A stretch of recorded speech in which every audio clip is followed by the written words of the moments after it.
Mortimer, Episode 9.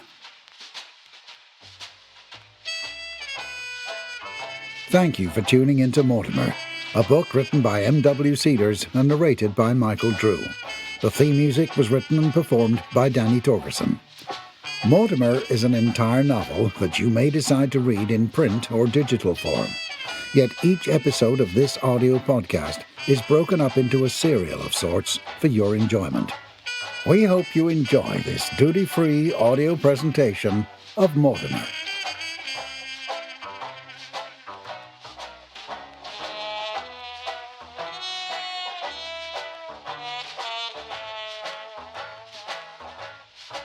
When I told my boyfriend that I needed to break our plans for the fall festival to visit the radio station, he was jealous, obviously. But here I am with my chance at stardom. Lily Lou's best friend, Cindy. Enjoy the show.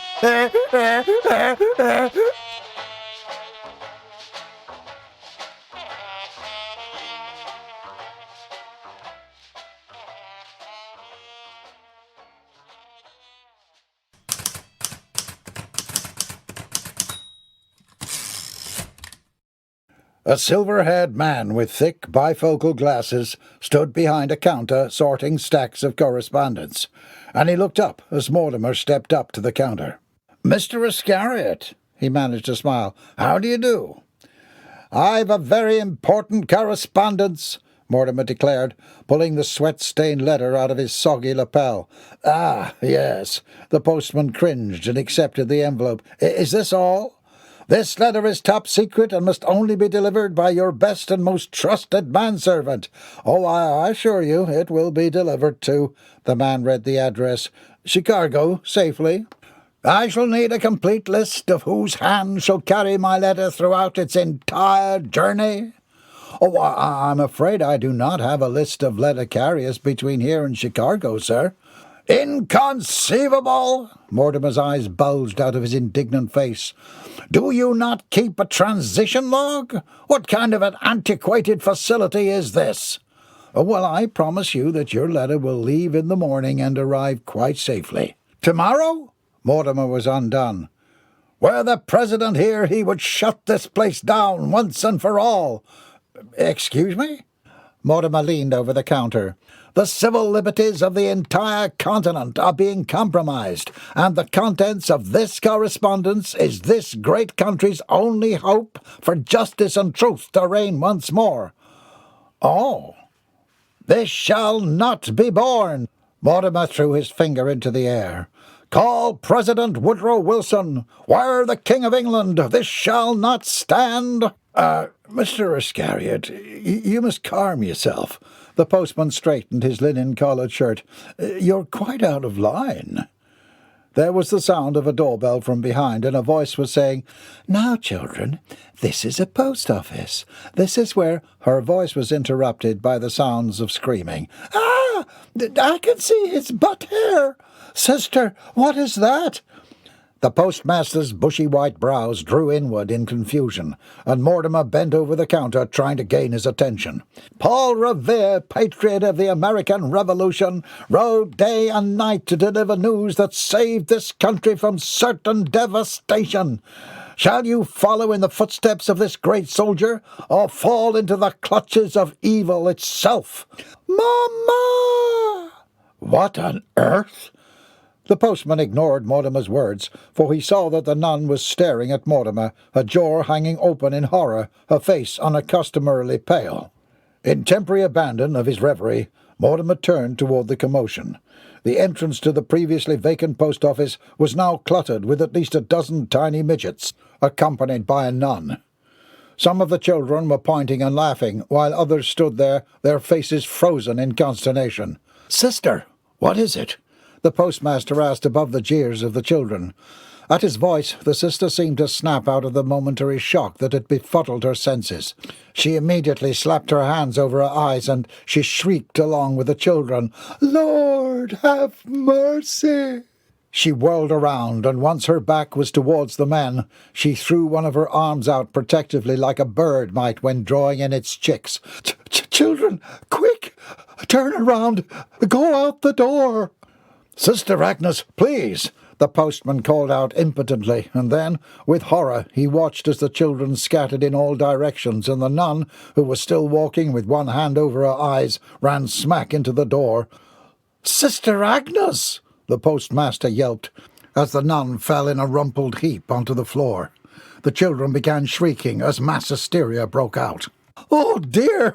The postman rushed to her side. "She's dead!" screamed a little girl with pigtails. "What about my letter?" Mortimer called above the insanity. "Have you made your decision? I do suspect you shall choose to be Sir Revere, though your distraction does obligate me to call into question your level of patriotism." "You idiot!" The postman looked up from the unconscious nun. "Call the doctor, quick!" "I can see the naughty man's bottom." "Why are his panties yellow?" "This letter must leave today in order to get to Chicago on time." "Because he peed in them." "Hey, mister, why's your butt hanging out?" a little brown-haired boy asked as he poked a curious finger into Mortimer's crevice. "My God!" Mortimer grabbed his behind protectively and leapt away. "If you must know, you depraved little baboon, it is a highly superior ventilation system. If you had any sense, you would rip your pants open too." Mortimer turned away from the child, and, giving up on the postmaster, he helped himself behind the desk. "To do the job of the postmaster is highly degrading, but I must see this through." Mortimer began to rummage through the office supplies while children continued running about screaming. He, of course, paid no notice to the several young boys who had followed his advice and were now ripping at each other's trousers. "Now my bottom can be bent a gator too," cried a freckle-faced lad. "Gator me, gator me!" "That's the man from the candy store," a blonde cried above the din. She pointed at Mortimer. "He almost killed my brother." "Susie, fetch the doctor!" Ignoring her observation, the postman grabbed her arm urgently. "Hurry!" But before she could obey, the door opened again, and a very weary patrolman stepped into the post office, holding a letter in the palm of his hand. His eyes widened in horror at the scene. The nun passed out on the floor, the postman on his hands and knees by her side, and children running around depantizing each other. Then he saw a very familiar character behind the counter rummaging through the mail. "What the—" The postman grabbed the officer's pant leg desperately. "Officer Orange, help!" "Class, get out your tablets for arithmetic," Miss Hartman ordered. She held a ruler in her right hand, tapping it rhythmically in her left, as the class scuffled around in their desks, obediently shifting their new supplies onto wooden school desks. Class was an abominable bore. Percy rolled his eyes to the ceiling. His head was propped up on his right hand, his body about as slouched as he could muster, without actually sinking out of his chair. Not that he hadn't also tried that. But Miss Hartman was being a bore. Maybe it was what his father had said whenever his mamma was being a drag. "She must be having her monthly woman time." Whenever Percy's mamma was having her woman time, he and his pa stayed pretty much clear of the house. Otherwise they'd be subjected to screaming, cleaning, and, of course, the inevitable litany of whining and tears about how her boys "don't take care of Mama" or "clean up" after themselves, along with other such ridiculous bits of nonsense. Percy did plenty for his mamma. Sure, he did leave his laundry out for her to pick up, but she liked it sorted out in a certain way anyhow. She did complain that she was the only one that did any cooking in the house, but the last Percy had heard, cooking was woman's work. His pa already gave him a hard time about being a mama's boy, so the last thing he wanted to do was reinforce that reputation. No, Percy was a man. He didn't have long hair because his mama wanted him to. He had long hair because the ladies loved it. At this change in topic, Percy allowed his eyes to roll to the right, where Abigail Boone sat, with her arithmetic board positioned squarely in the centre of her desk. She was looking rather lovely in a low-cut ivory dress. Miss Hartman was at the board, writing with a squeaky piece of white chalk, which offered Percy an unsupervised moment of pleasure. He lowered his green eyes toward Abigail's bountiful breasts. They heaved up and down as she breathed gently, her blue eyes focused on the formulas being written on the board at the front of the schoolroom. Percy had always had a thing for brunettes. He licked his lips and leaned a bit farther forward, hoping to indulge in a better look. He felt his chair jerk violently with the force of a kick from behind. Immediately irritated, Percy whirled around and glared at the pig-nosed blonde in the chair behind him. Knock it off, she hissed. Back off, Anna Grace. You're a pervert, Percy. You're just jealous, Percy sneered. Your breasts are the size of grapes. Anna Grace's face turned beet red, and smoke all but came out of her ears. A snicker rose from amongst the students. Chalk in hand, Miss Hartman whirled around at the sound of their voices. She narrowed her eyes at the feud going on between Percy and Anna Grace. Immediately identifying her victim, she put her hands on a hip. "Percy Binkley, where is your arithmetic board?" "Dog ate it." His one-liner received a chuckle from some of his classmates.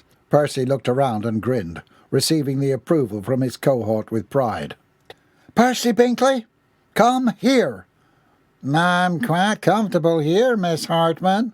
That did it. The schoolmistress dropped a piece of chalk onto the desk and stormed to the back of the room, her pupils watching wide-eyed to see what would happen next. She grabbed Percy by the ear. "You come with me this instant!" "Ow!" Percy let out a prepubescent squeak and stumbled after her. She pushed him down into a chair that was in the front corner of the room. "You shall wear the dunce hat for the remainder of the day, and then afterward you will clean the entire schoolroom, wall to wall, ceiling to floor." Percy's classmates were laughing, but this time he didn't think it was funny. He flushed a deep shade of red, and the last thing he saw before the dunce hat slid over his eyes was the triumphant grin of little Miss Grapeboob in the back of the classroom. "Now you stay there. And if I hear another peep out of you, we'll make that 2 days in the hat, and you can scrub the outside of the building too." Several hours later, the classroom was empty, and Percy sat alone next to a bucket of bleach and a wash rag. Wall to wall and ceiling to floor, Miss Hartman had reminded him before turning on a heel and storming out of the schoolhouse. He was so sick of being in school, sick of the Miss Hartman, and sick of being constantly picked on. He hadn't done anything today, and now he was being forced to stay in this godforsaken building and scrubbing years of nasty dirt off the inside.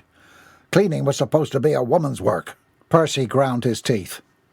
If it wasn't one thing, it was another. First, he'd been in trouble for chewing. Miss Hartman had humiliated him in front of his classmates and made him spit it out. Perfectly good tobacco had gone to waste. Then there was the sheep snafu, where Billy and Percy had decided to bring in several of Billy's sheep for a show and tell. How were they supposed to know that it was against the rules to bring a dozen sheep to school? Miss Hartman had about lost her mind that day, though, and Percy and Billy had been suspended from all recreation activities for a month. Percy kicked the bucket in irritation. Of course, there were also the countless battles over homework, another several incidents related to chewing, a number of fights with that pig girl Anna Grace, and now this. Percy hadn't even done anything. He had had about enough. Cleaning the schoolhouse was the last thing he wanted to do. In fact, if he had his way... Then the thought hit Percy like a ton of bricks. His lips turned up in the corners of his mouth. Of course, it was brilliant. The perfect crime. "Darling, did you hear?" Mrs. Longhorn entered the room, filling the space with a cloud of Bois Brand perfume. It had been produced in none other than the most romantic, decadent, and austere place in the world, Paris, France. Mrs. Longhorn could wear nothing else. Therefore, every time her dear husband took an international trip, he would pick up another bottle. Mr. Longhorn was at present comfortable in his leather chair. A Cuban cigar burned at his side, his eyes trained on the newspaper. He glanced up and peered at her through the silver steel wire spectacles he used for reading. "What is it, darling?" Mrs. Longhorn went to the cart their maid had left by the bay window and poured a cup of Earl Grey before turning back to her husband. "You will never guess who was arrested for the second time." "My dear wife." Mr. Longhorn was amused. "That is old news. Mr. Ascariot was released several days ago." He saw with satisfaction some of the delight drain out of his wife's face. It was not that he found pleasure in squashing her joy for gossip, but it did give him a tiny thrill to be ahead of the social curve for once.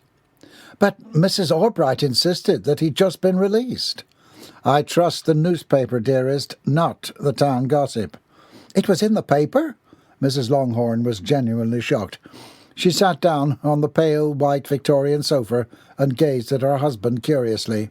It is public knowledge, you know, who gets arrested. Fascinating. Mr. Longhorn folded his newspaper. I have learned quite a bit of late, reading in more detail the research of Watson. I do find it quite compelling. Is that so? Mrs. Longhorn took a dainty sip from her porcelain cup. Indeed, her husband nodded. He speaks quite eloquently on the topic of behaviorism, and I do believe that its implicative uses could be quite beneficial for the nefarious and wayward youth of today. What do you mean? Do you not agree that the young Mr. Ascariot's most recent behaviours put shame upon the family name? Of course, darling. Mrs. Longhorn nodded. It's an embarrassment, to be sure.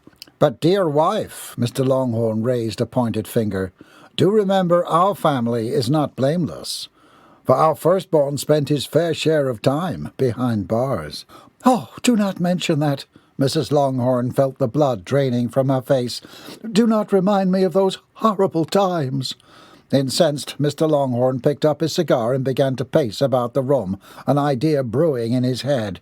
But you see, he began, even the most upstanding of families are at risk for social degradation due to the myopic insubordination of their youth. I dare say, darling, you've lost me. What I am saying, my love, is that though society shall quite rightly place shame upon the Ascariot name, that may not be entirely due to their breeding. Oh! Mr. Longhorn went back to his paper and opened the page where Watson's weekly column was printed. He lowered his glasses and began to read aloud. Psychology, as the behaviorist views it, Watson wrote, is a purely objective experimental branch of natural science. Its theoretical goal is the prediction and control of behavior. Introspection forms no essential part of its methods, nor is the scientific value of its data dependent on the readiness with which they lend themselves to interpretation in terms of consciousness. Mr. Longhorn looked up at his wife as though the paragraph should have eliminated any question at all from her mind. Yes, dear, she managed to say from behind her cup. Introspection forms no essential part of its methods, Mr. Longhorn reiterated with enthusiasm. You see, it's all behavioral, rudimentary. If a youth is permitted to engage in felicitous behaviors, said behaviors will continue. You're saying that children act inappropriately because we allow them to? Mr. Longhorn nodded in approval. Quite right, my dear. I do believe you're catching on. Mrs. Longhorn flushed at the compliment. I'm also saying that youth are driven to behave like barbarians, and only the proper behavioristic training will eliminate such behavior from continuing to occur. Oh, so how does Watson suggest stopping our children from getting arrested? Mrs. Longhorn cut straight to the chase. By controlling their behavior. Mrs. Longhorn looked at her husband, absolutely befuddled as he puffed on his cigar and looked out the front window. It is almost too easy, he murmured into the smoke. It's all quite fascinating, darling. Mrs. Longhorn had no idea what her husband was talking about, but she felt a thrill in her abdomen at his uncharacteristic passion. She admired him from her position on the sofa. His muscular body was a silhouette in the massive glass window. The white curtains created a soft frame around his dark, suited body. His salt and pepper dusted hair was cut in a fashionable style, and to Mrs. Longhorn he was just as handsome as he had been the first moment she'd laid eyes on him over 20 years before. I shall be implementing some of Watson's recommendations with our youngest. Oh, dear, are you sure? Her husband turned toward her from the window. It shall be a jolly experiment. But why? I had been musing at the topic for some time, and my mother suggested it. Your mother? Mrs. Longhorn became uneasy. You spoke with your mother? Indeed, she shall be visiting us, he replied. Then, before his wife could protest, he went on with the conviction. We still have not learned where Lily Lou was several days ago. Oh, yes, she disappeared for most of the day. Mrs. Longhorn let the topic of her mother-in-law go and focused on the issue in hand. She recalled the event her husband was referring to with chagrin. I do suspect that our daughter has eyes on a very unsuitable gentleman, Mr. Longhorn added, his eyes dark. The sergeant mentioned that Lily Lou was at the park when Mr. Ascariot was being arrested.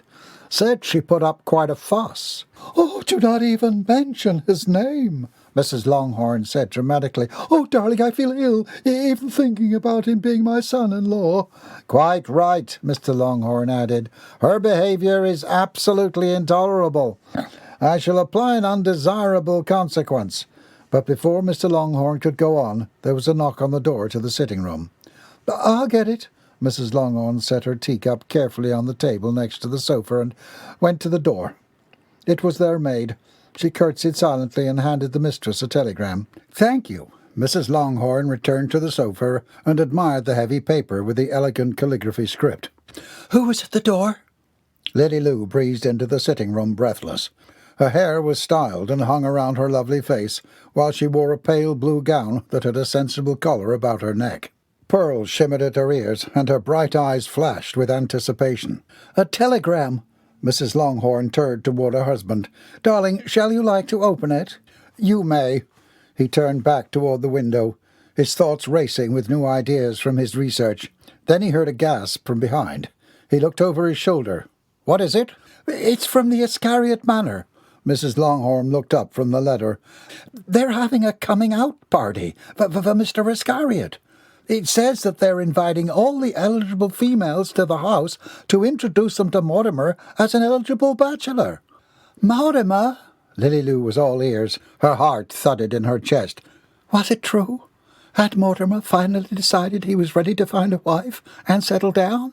Mrs. Longhorn's eyes began to glow. Why, it's been 2 years at least since I've been inside that house. Weren't you just commenting on the shame that family's going to be enduring due to the young master's imprisonment? Mr. Longhorn jeered. He knew his wife desired to uphold the highest standards of propriety, but he also recognized that gleam in her eye when he saw it.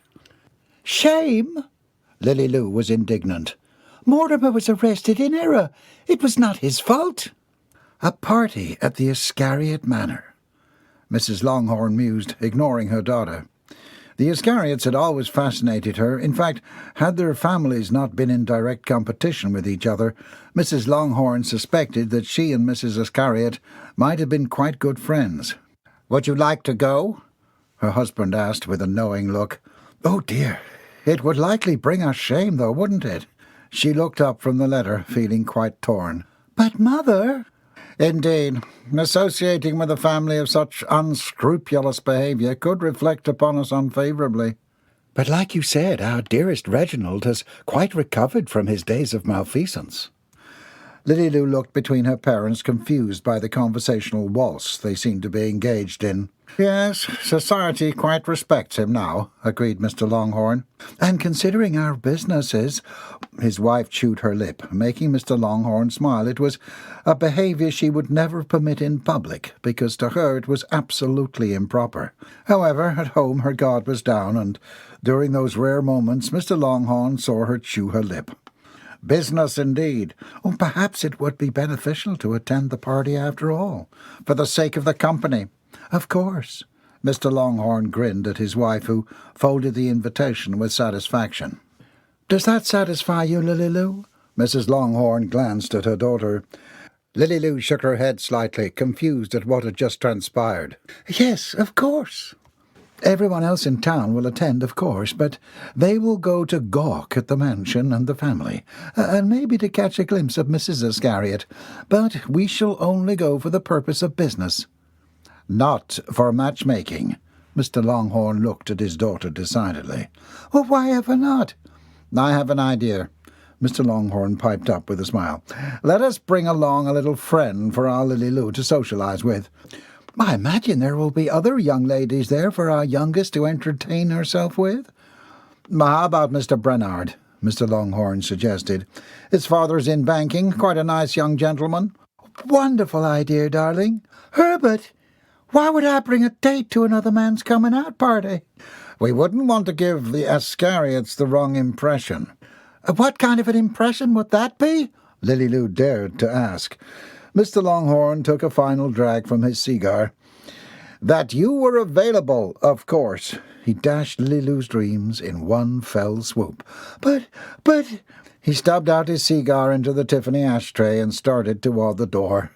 Well, ladies, I shall be off. Where are you going, darling? Where else, my dear wife? I'm going to the office in preparation for Mortimer Ascariot's coming-out party. Mortimer, Mrs. Dixon has something she must speak with you about. She was in town this afternoon, but she should be here at any moment, Neville announced as he picked up the dishes from Mortimer's supper. He was referring to the party that they were having for Mortimer the coming weekend. In order to avoid the inevitable resistance that would occur, the staff had agreed to put off telling Mortimer until the very last moment. In response to Neville making conversation, Mortimer turned on the radio. Neville rolled his eyes and continued cleaning up the mess from dinner. Almost all the arrangements for the party had been made.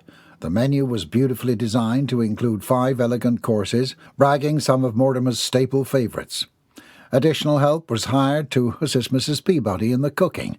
Invitations were sent, decorations ordered, and landscapers were due the following afternoon. The objective was to drench the mansion in elegance, richness, and anything else that it would take to lure in a money-hungry female. Mrs. Dixon was pulling out all the stops for this party, Neville mused. That woman would stop at nothing to capture the future Mrs. Mortimer Ascariot. Neville had been given the daunting task of repairing the destroyed dining-room table. That or order an exact replica was what Mrs. Dixon had said. He felt a stir of anxiety in his chest as he stacked the remainder of Mortimer's dishes. Thanks to the late Mr. Ascariot's insufferable love for the unique and irreplaceable, the table was one of a kind. Neville had searched far and wide, and there was nothing even close to the original anywhere to be found. Also, with only 1 week's notice, it was absolutely impossible to find someone who had the skill and competency to repair the destroyed masterpiece. As a result, the party was in 4 days, and the door of the dining room was still strategically locked shut. A replacement for the table was yet to be procured. "Mortimer!" Mrs. Dixon stormed into the lounge where Mortimer always retired to listen to the radio after eating his supper. Neville was holding the tray in white-gloved hands, and the stack of dishes jerked violently as he startled at Mrs. Dixon's voluminous entrance. He took a step away from the door as the nanny flew past him, stopping next to the young squire, who naturally had barely noticed the intrusion. He was at present dragging his pink flabby tongue along the creases in his fingers, ensuring that he had licked off every last bit of food from his evening meal. A voice barreled from the radio that rested next to Mortimer's massive, sweaty, cap-covered head. "Well, with a jig and a shake, old Bobby really puts on the groove in this next classic set." "Mortimer, I have just come from People's, and you will never guess who I ran into." Mortimer ignored Mrs. Dixon and turned up the volume on the radio. "With melodies dating back from his first album, I Got a Crush, old Bobby captivates the audience with toe-tapping series that's sure to make you get up off your seat." "Don't you turn the radio up on me, young man!" Neville wasn't sure what to do as Mrs. Dixon stormed to the radio and clicked off the switch. "I was listening to that." "I have just come from People's. I heard that you assaulted a nun in the post office." "A nun, Mortimer? Is this why you were arrested again?" She looked over at Neville, who was attempting to sneak out through the door. "You stay here," she demanded. But Mrs. Peabody..." "Mrs. Peabody can wait to do the dishes until we have finished." "The post office was a den of aberration. I feared for my life," Mortimer trumpeted with indignation. "Juveniles were running about assaulting one another." "Why did you attack a nun?" "It is in my opinion that children are deleterious to civility and safety." Mortimer was quite incensed now. "It would be better for society as a whole to lock all children away until one may assure that their frontal lobes are developed enough not to be a danger to the health and wellness of this country's good patriots." "Sister Agnes was evaluated by a doctor. She has quite a knot on her head." Mrs. Dixon attempted to redirect Mortimer to the matter in hand. It was a matter of life and death, the young man bellowed, his baritone voice all but shaking the silver on the tray. Despite the revolt that had broken loose in this city's dilapidated government facility, my illustrious acumen prevailed. How did Sister Agnes get the knot on her head? Mortimer suddenly appeared to be incredibly pleased. In just 2 days, my letter will be in the hands of justice, and this reign of tyranny shall fall like the Ottoman Empire. Mrs. Dixon was becoming increasingly more confused. Why did George tell me that it was you that molested the nun, then? George is concocting fallacies. Eugene! Came a squeak from the doorway to the lounge. Mrs. Dixon and Neville whirled around toward the entrance. The shadow of the mistress of the house darkened the floor of the room. The expression on her face was that of confusion, and she looked about as if searching for someone. "Oh, forgive the noise, Mrs. Ascariot. Mortimer and I were just having a discussion," Mrs. Dixon said apologetically. Mrs. Ascariot looked up toward the ceiling, as though realizing for the first time that it was there. She was dressed in a black gown that was covered in beads, with fur around the collar. Her hair was an unruly mess and piled atop her head. It appeared that she had attempted to comb it, for the comb was actually still attached to the knots, and hung down at the sides of her face. A bright red blotch of blush was on her right cheek, and she had quite effectively missed the left. Blue powder was drawn all around both eyes, and her lipstick was painted on like a clown. After several long moments, Neville cleared his throat and put on a polished smile. "Mrs. Ascariot, you look rather fine this evening." "I shall require a carriage. I've a date with Eugene." "Oh, the carriage," Neville said. He looked over to Mrs. Dixon for assistance. "Why, yes, of course." Mrs. Dixon swatted Mortimer's hand as it shot out toward the radio. Then she turned and went to the woman in the doorway. "How about I and Neville fetch Milly to bring you to your room? I will personally see about fetching the carriage for you." Neville set the tray down and was at Mrs. Ascariot's side in a moment. "Of course." "Be sure to wash behind your ears," Mrs. Ascariot called over her shoulder as she allowed herself to be drawn away from the room. Mrs. Dixon took a slow breath in and went to Mortimer's side. "Mortimer, I must speak with you about something very important." She seated herself on the sofa opposite him. "Most assuredly, my cognitive facilities will be better served by the radio," came the disgruntled reply. "Be that as it may, I do feel obligated to tell you that this weekend we are having a party." "It is a party for you to find a wife." "Her mistress shall not permit it!" Mortimer leapt up in passion. "Sit down!" Mrs. Dixon refused to listen to another rant again. Her head was killing her, and all she wanted to do was to get this conversation over so she could go and have a nice cup of tea and a bath. "Don't you say another word. You need a wife, and I need to go back to Jamaica. The party is on Saturday, and on Friday we will be doing classes to retrain you how to behave like a civilized human being. Seeing as you have been to jail twice, I'm very concerned about your ability to remember how to be a proper gentleman." Mortimer's face was scrunched up in a ball, his moustache twitching at his internal battle between respecting his nanny and fighting against the terrible news he had just been delivered. Mrs. Dixon stood up in satisfaction. "I know that you want to go to the festival this weekend and next, and it is my understanding that the Esquire is leaving on Sunday. If you behave and do as I tell you, you will be permitted to go. If, on the other hand, you do not behave, you will be forced to remain on the grounds and to assist Milly with the weeding for the rest of the summer." And with that, Mrs. Dixon turned on a heel and strode triumphantly from the room, leaving behind her a shocked and speechless Mortimer Ascariot.